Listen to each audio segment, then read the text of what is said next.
اعوذ باللہ من الشیطان الرجیم بسم اللہ الرحمن الرحیم رب اشرح لی صدری ویسر لی امری واحلل عقدۃ من لسانی یفقہوا قولی واجعل لی وزیرا من اہلی آمین یا رب العالمین۔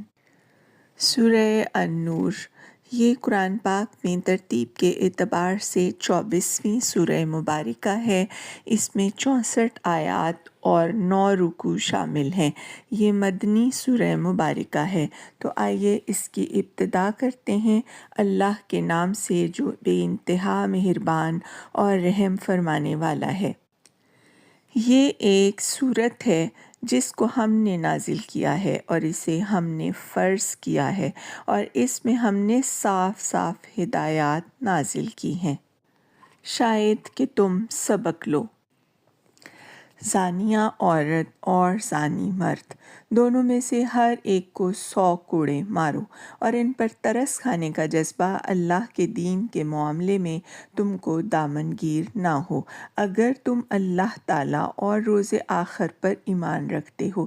اور ان کو سزا دیتے وقت اہل ایمان کا ایک گروہ موجود رہے۔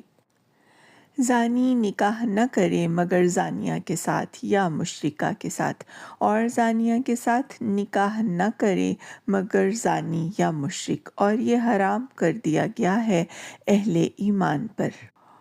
اور جو لوگ پاک دامن عورتوں پر تہمت لگائیں پھر 4 گواہ نہ لے کر آئیں تو ان کو 80 کوڑے مارو اور ان کی شہادت کبھی قبول نہ کرو، اور وہ خود ہی فاسق ہیں، سوائے ان لوگوں کے جو اس حرکت کے بعد تائب ہو جائیں اور اصلاح کر لیں کہ اللہ ضرور ان کے حق میں غفور الرحیم ہے۔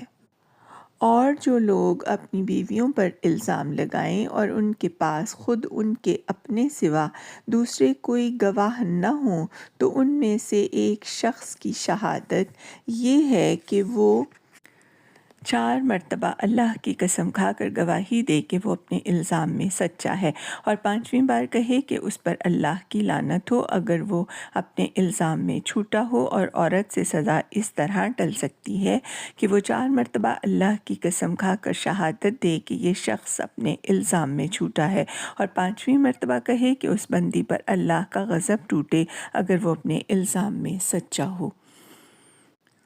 تم لوگوں پر اللہ کا فضل اور اس کا رحم نہ ہوتا اور یہ بات نہ ہوتی کہ اللہ بڑا التفات فرمانے والا اور حکیم ہے، تو بیویوں پر الزام کا معاملہ تمہیں بڑی پیچیدگی میں ڈال دیتا۔